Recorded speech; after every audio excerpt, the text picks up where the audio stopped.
د الله رب العزت په توفیق سره او د هغه په رحم او کرم سره من د کتاب عمدة الاحکام وضاحت کو.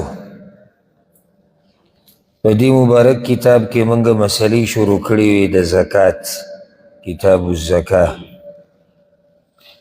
او د زکات اکثر مسائل هغه موږ بیان کړي. زکات تعریف، زکات کله الله رب العزت په مسلمانانو لازم کړی دی، او د زکات ته ورکولو حکمتونه، ولې الله رب العزت موږ ته امر د زکات کړی دی، کې فایده څه دی؟ دا مسله موږ ښه تفصیلا ذکر کړی و. بیا زکات چا ته ورکړی کیږي، څوک د دې لایق دی؟ د هغې نه بعد بیا د زکات نصاب په سرو زرو کې، په سپینو زرو کې، په روپو کې د هغې وضاحت شوی. نصاب د زکات په څاروو کې، سړي سره څاروي، د هغې وضاحت شوی. یو حدیث موږ ذکر کړی و، په هغې کې دا وضاحت کېدو.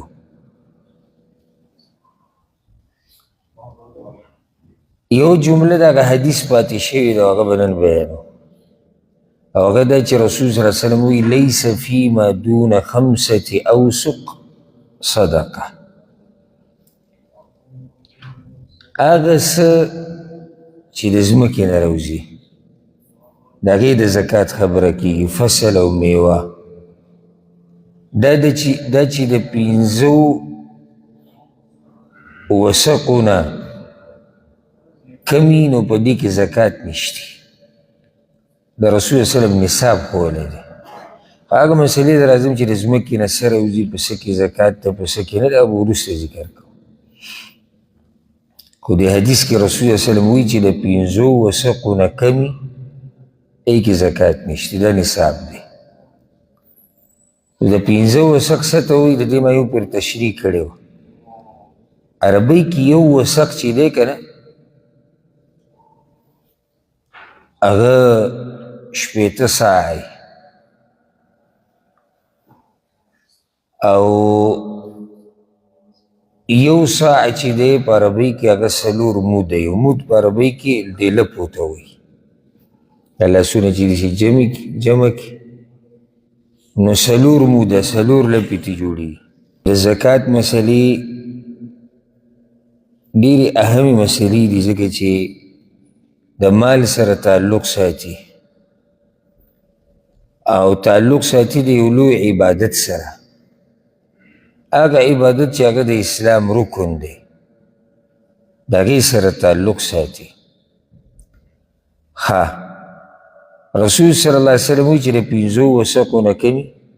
پرې کې زکات نشته. وسق ته په عربۍ کې یو پیمانه ده، او بیا یو وسق چې دی د 18 ساعی، ساع هم په عربۍ کې دا یو پیمانه ده.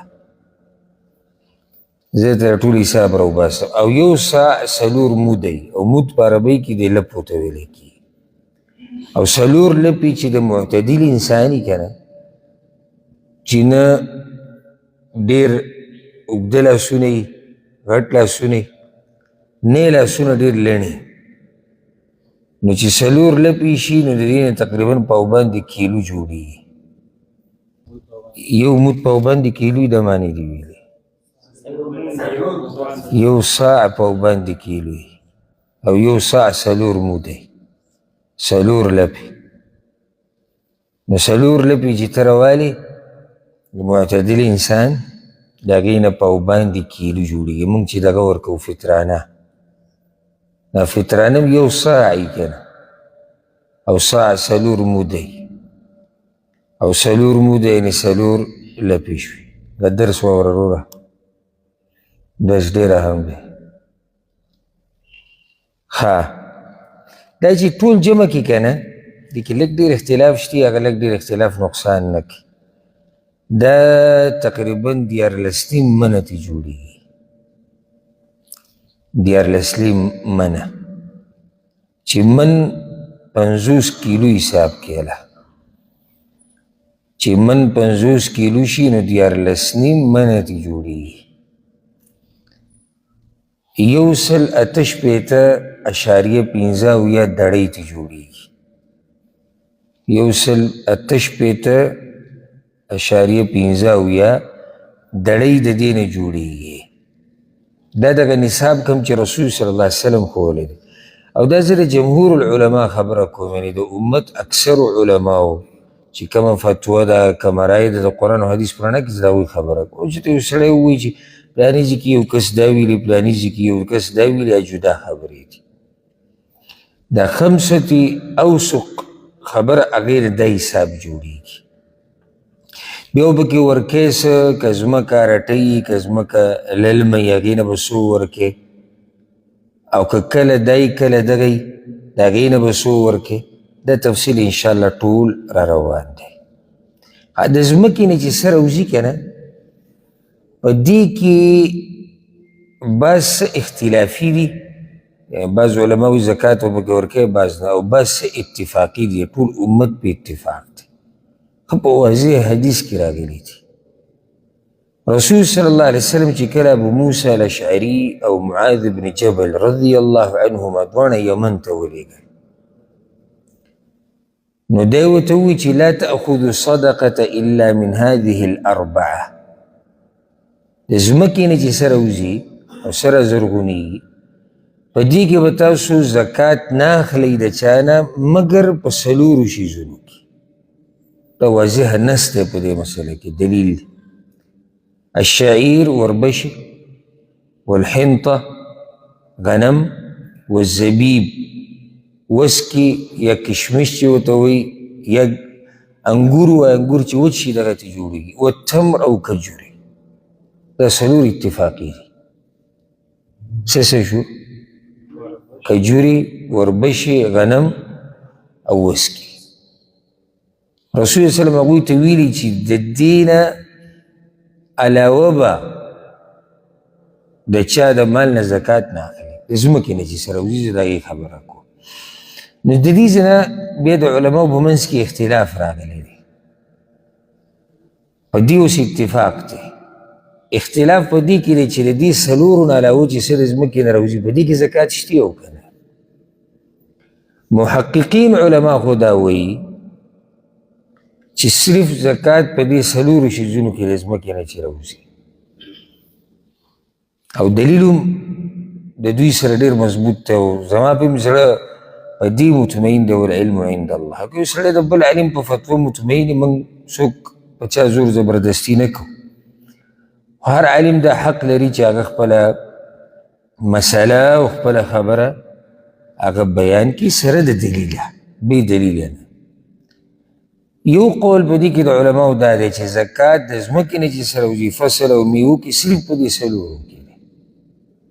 وربشي، غنم او کجوره او وسکي. وسکي که ته کشمش ورته وې، که ته ورته انګور وې، ټول دغه یو زمره کې راځي. دویم قول پکې دا دی، مشهور قول، چې څه چې د ځمکې نه راوځي پای کې زکات دی. او دا زمونږ د مولیانو هلته مشهور فتوا هغه دا ده، وایي څه چې د ځمکې نه راوځي پای کې زکات دی. صرف څه ته دغه کوي، لکه ګیا شوه، واښه شو، دا ته مستثنا دي، لرګي، بوس، ځنګلي ونې، دا پکې نه حسابوي، دې کې زکات نشته. نور چې څه د ځمکې نه راوځي هغې نه به زکات ورکوي. دلیل تاسو سره څه دی؟ وایي دلیل دا دی چې الله قرآن کې وایي چې انفقوا من طیبات ما کسبتم ومما اخرجنا لکم من الارض. الله وایي د ځمکې نه چې څه راوځي، ما ستاسو لپاره څه راویستي، د دې نه خرچه وکړئ، دې نه ولګوئ. نو الله خو وایي چې د ځمکې نه چې څه راوځي. او بل ځای کې الله وایي چې وآتوا حقه یوم حصاده، او د دې فصل حق ورکئ کله چې د دې د شو کولو ورځي، د میوې د شو کولو ورځي. نو دا ګوره عامه خبره شوې ده. او رسول صلی الله علیه وسلم په حدیث کې وایي چې فیما سقت السماء والعیون او کان عثریا العشر. هغه فصل، هغه ځمکه چې هغه للمه ده، هغې ته اوبه میلاویږي د باران، د کوهي نه، د چینو نه، او کان عثریا یا یو جبه غونته کې ده او په هغې کې داسې فصل دی چې د هغې دې جړلو ته اوبه په خپله رسي. نو رسول وسلم وایي چې په دې کې به عشر ورکوي، دې کې عشر دی. وما سقي بالنطح نصف العشر، او هغه چې د انسان په محنت ورته اوبه رسي نو په هغې کې شلمه حصه ده، په هغې کې شلمه. تدیسې وویلی شي چې د لسمې نیمه او تدیسې وویلی شي چې شلمه. د لسمې نیمه دقه شلمه تی جوړېږي. نو دا وګوره رسول وسلم عامه خبره کړې ده. موږ وایو دا دلایل ټول صحیح دي په خپل ځای کې. الله وایي د ځمکې نه چې سره وځي هغې کې مال ولګوئ. رسول وسلم هم دا ویلي دي چې اوبه ورته تاسو ورکوئ کې دومره زکات دی چې اوبه ورته میلاویږي د الله له طرف نه قدرتي، هغې کې دومره زکات. دا ټولې خبرې صحیح دي. خو رسول صلی الله علیه وسلم بیا موږ ته وضاحت کړی دی چې هغه څه دي چې د ځمکې نه چې راوځي ته به پکې زکات ورکوي. یعنې عامه خبره خو الله وکړه چې د ځمکې نه څه راوځي ته هغې کې حق ورکړه، زکات ورکړه. صحیح شو. اوس رسول صلی الله علیه وسلم نه تپوس کوو چې هغه څه دي، نو هغه وایي هغه دا دي دا دي دا دي دا دي. نو د دلایلو کې څه ټکراو خو نشته، هېڅ ټکراو الحمدلله دې کې نشته. بله خبر هغه دا ده، ګوره الله وی خرچه تی وکړئ، نو خرچه کله نفلي صدقه کله زکات. موږ خبره د زکات کوو. اوس کې یو سړی د ځمکې نه چې هر څه درته میلاویږي، سبزیانې دي، میوې دي، او تاجر دی او یا مالدار دی او الله له جیداد ورکړی او دې ته صدقې ورکوي، نو ورکوي دی که نه. نو دا آیت خو د صدقو سره هم لګېدی شي، دا آیت د صدقو سره هم لګېدی شي چې ته ترې مال ولګوه، نفلي مال شو. خو دلته موږ مسله د زکات بیانو. رسول وسلم د زکات دپاره دا ښوولي دي. نو یو قول هغه دا دی، که څوک په عمل کې ما خو تاسو ته اوله کې ووایي، که څوک د دلایلو نه متاثر او عمل پرې کوي، نو دلیل پسې چې څوک رواني هغه ملامته نه دی. په دلیل پسې چې څوک رواني هغه ملامته نه دی. دیکې بل قول یو دی د امام احمد ابن حنبل رحمه الله، د بعضو نورو علماو وایي عشر په هر هغه فصل او میوه کې دی چې کې یو څو صفات دي. وی یو دا چې دا به د پیمانې لاندې راځي، که پیمانې لاندې نه راځي دې کې زکات نشته. دویم دا چې دی به باقي پاتې کېږي، ټیکې د وخت علي خرابېږي نه. دریم دا چې وچوالی لري، دی وچېږي. نو چې دا صفات پکې په دې کې زکات شته، چې دا پکې نه دې کې زکات نشته. زړه په دغه اولني قول مطمئن کېږي، ولې ځکه چې هغې کې واضحه نص د رسول صلی الله علیه وسلم طرف نه دی، واضحه حدیث دی. رسول صلی الله علیه وسلم معاذ بن جبل ابو موسی الاشعري ته رضی الله عنهما، تاسو خلکو نه زکات لرئ، په دې کې به تیاری.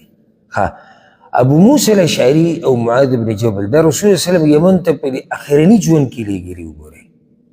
یعنې څوک دا هم نشي ویلی چې دا مسله منسوخ شوې ده. په اخرني ژوند کې، ځکه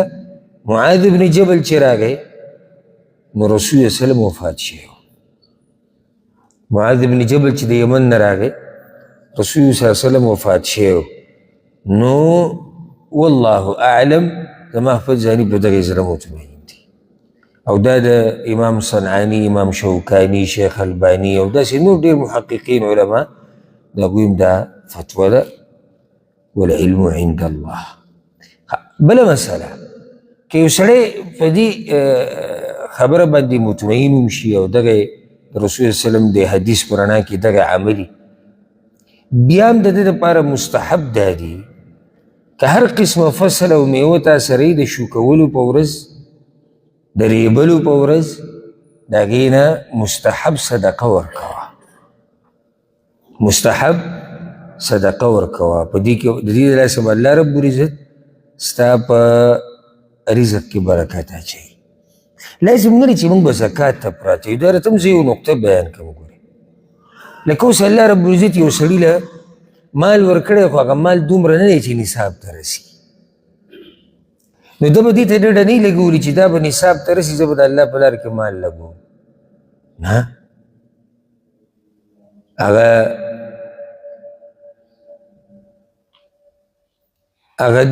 حدیث چې تاسو به اورېدلی چې رسول وسلم وایي روپۍ زوروره شوه په څو باندې په 1 لاکو باندې روپۍ زوروره شوه په 1 لاکو باندې ولې ځکه چې دا چا چې دا 1 لاک روپۍ ورکړې وي د ده سره نور ډېر مال و چا چې روپۍ ورکړې و د سره نور نه و خو څه لږ ډېر بیتي کېدي چې ځان ته پرېښودی او څه لږ ډېر دغه شو دا زوروره شو په هغې لازم نه دی چې ما او تا به زکات ته پراته وي چې یاره زکات به صرف ورکوو انسان سره کله مال نصاب ته نه رسي او الله رب العزت په ده زکات نه یې لازم کړی خو دی به پکې د الله رب العزت حق ورکوي دویمه مسله بعض څیزونه موږ سره داسې دي چې هغې کې الله رب العزت زکات نه دی لازم کړی بعض د ځمکې نه راوځي بعض موږ سره څه شی څه سامان ساز هغې کې زکات نشتی بعض څاروي په هغو کې زکات نشتی نو د هغې دا مطلب نه شو چې بس ما او ته جیب ته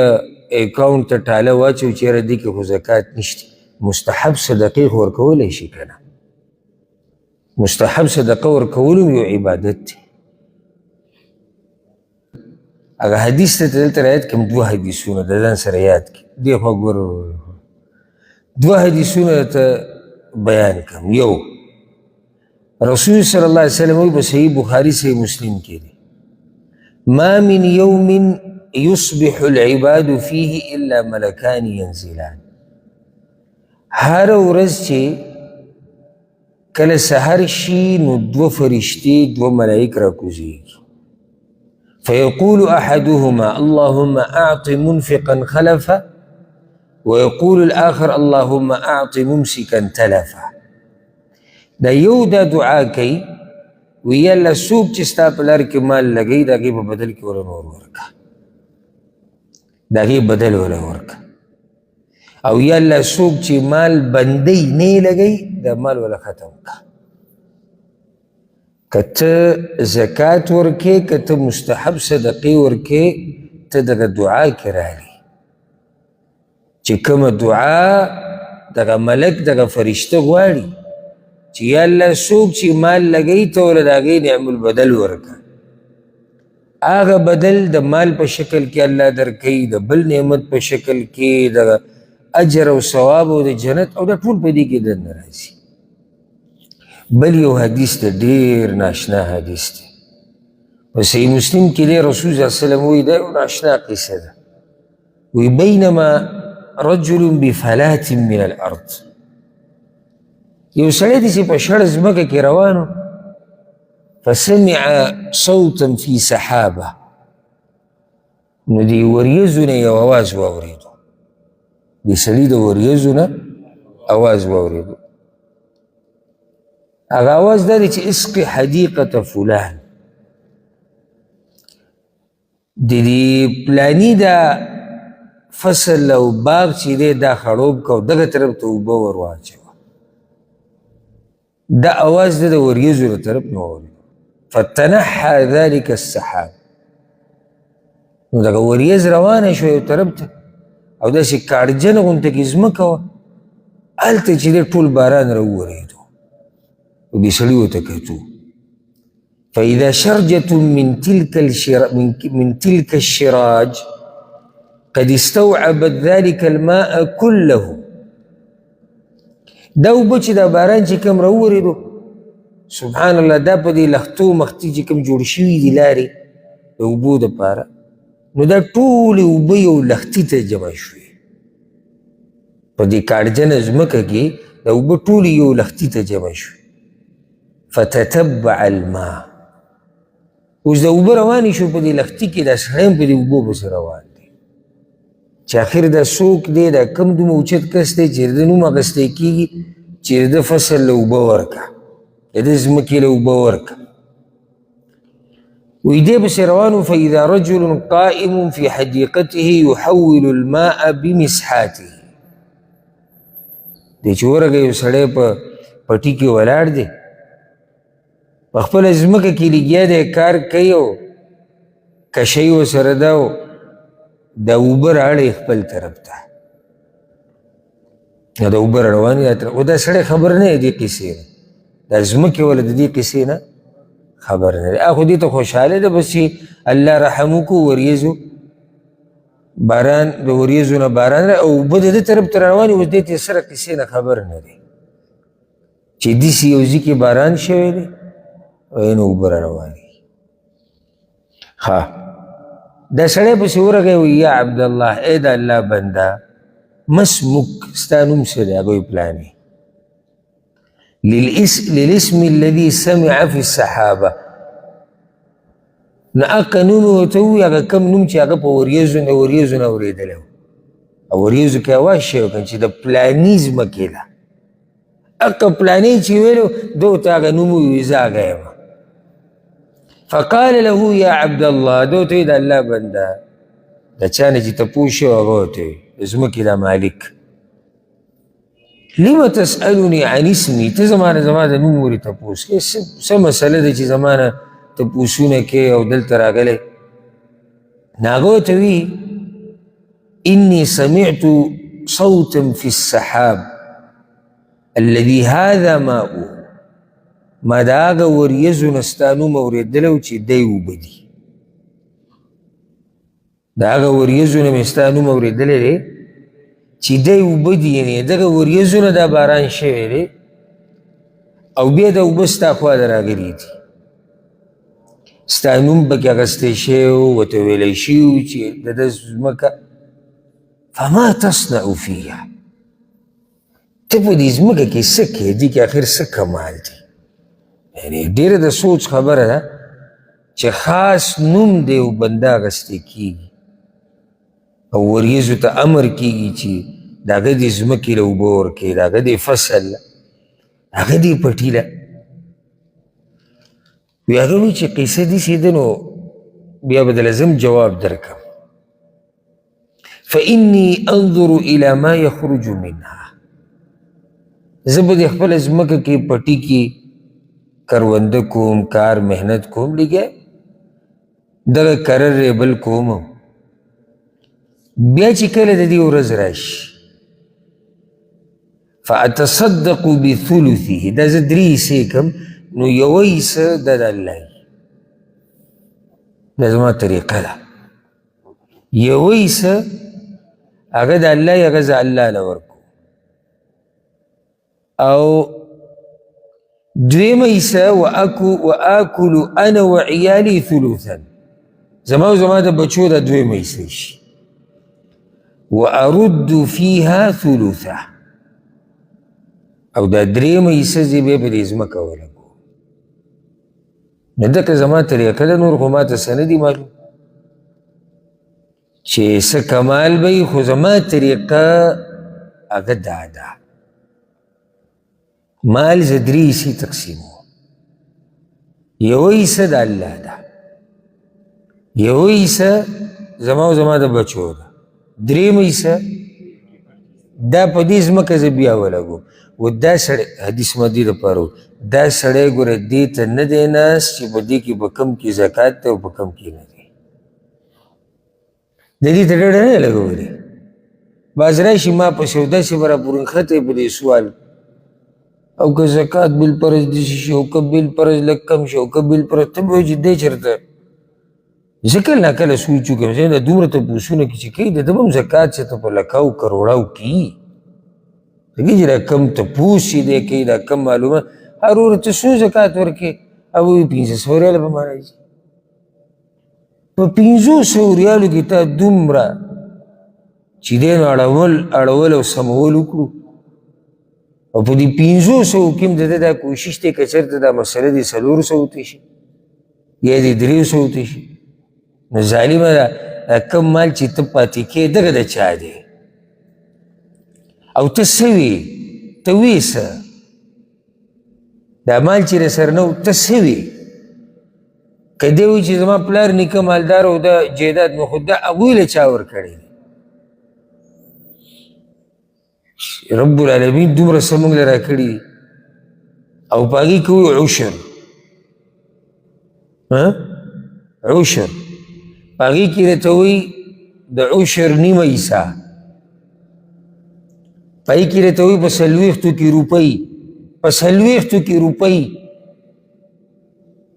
ماو تا گرزو چه تسوک دیسی مفتی و پیدا نشی چی دارت پاتیاو کی روپی کی لیکن زمان خود تبایو شوا سلویختو کی روپی من خود الوگی نمڑشو ما بچی بسا خوری اگر بارون دینا نو پسلو کی سو شوی نو پزرو کی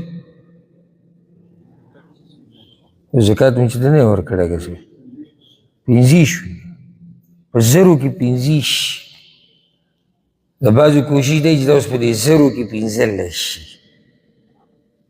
زرو کی و پینزل اس نیشی دا زمانگا حال دی تب دیتا نیناس چی دا با پا پلانیشی کی زکاة تیجو زبا ورکوم کا زکاة نونو اللہ بخلیم عامی صدقی بم ورکے لکو سبزیانی دا عامی چی دی ٹماٹر شو لوگان شو در قول مطابق پا دی کی زکاة نیشتی ہاں پا یو صورت کی دے چی تے تجارت کی اگر جدا مسئلہ دا خود تجارت مسئلہ شوا ہمونگ بیان کردیم دا بیا بیم بیانو اگر تستا تجارت تے اجتا اب یا پاک پیسو کی زکاة تے کوئی سڑے اسو چیرہ بری پلانیشی کی سبزی کی بری پلانی کی زکاة نیشتی خوزے بیا پکیم ورکوما دا زمان طرف میں صدقہ دا و دا اللہ احسان پا ما باندی دے چی زیل دا دے قابل کڑے منو زید اخبر طرف میں ورکوما دا مؤمن شان دی او دا صحابہ کرامو دا تاریخ چی کد روالی کنا او دا دوی دا خرچی دا اللہ پلار کی چیو گوری منگا اکثر اوریدلی سیرت کی سڑو تا تعجبو کی دوی کی گوری اکثر آگاو چی اگوی سر دوم رسنو چی نصاب تا رسیدو دوی کی اکثر آگاو چی دوی سر دوم رسنو چی نصاب تا رسیدو بیم دا اللہ پلار کی دوم رمان لگاو لے بیم دا اللہ پلار کی قربانی اور کردی لیسنی تاسو ڈڑے لگولی چی نصاب تا برسیو ام که نصاب تا ورسینو دا مولی سیب دماغ ومون شڑ شوت کو ولی چی کسا گنجایشو شو که کیدی چی ما تو ہوئی چی تا غریبی تا بانی سنشتی تزا حدیث راتو ہوئی زکی جالتا شاعتا زمان بچیم دی خزم دا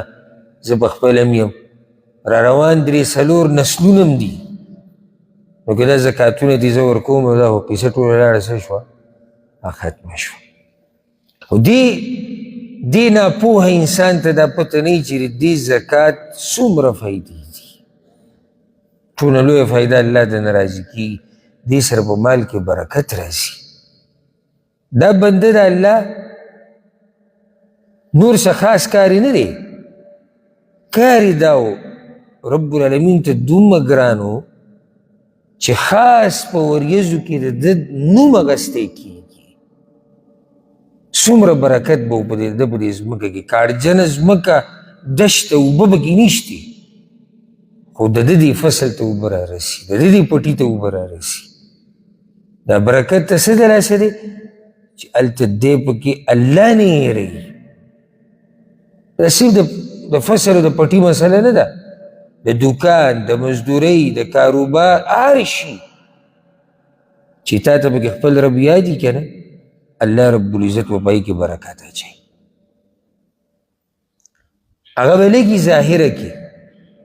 ظاہرہ کی بلگی خود دومرا سبب استاوشی و دومرا گزارہ بستا روانی چی اگا پا دیرو باندیم نکی اللہ رب العزت تی مونگ توفیق راکی او اللہ دی مونگ دا بخل نو ساتی او اللہ دی اگا مال نمونگو ساتی چی پا کم مال کی دا دین نو دا اللہ دی لحاظ نساتی لکی دا آگا مال ندی منگ وساتی اللہ دی منگ لاغا مال لکی چی زمانگ دین تا پکی ترقی زمانگ ایمان پکی سلامتی آئی زمانگ ایمان تا امن و امانی زمانگ دی سی مال پکار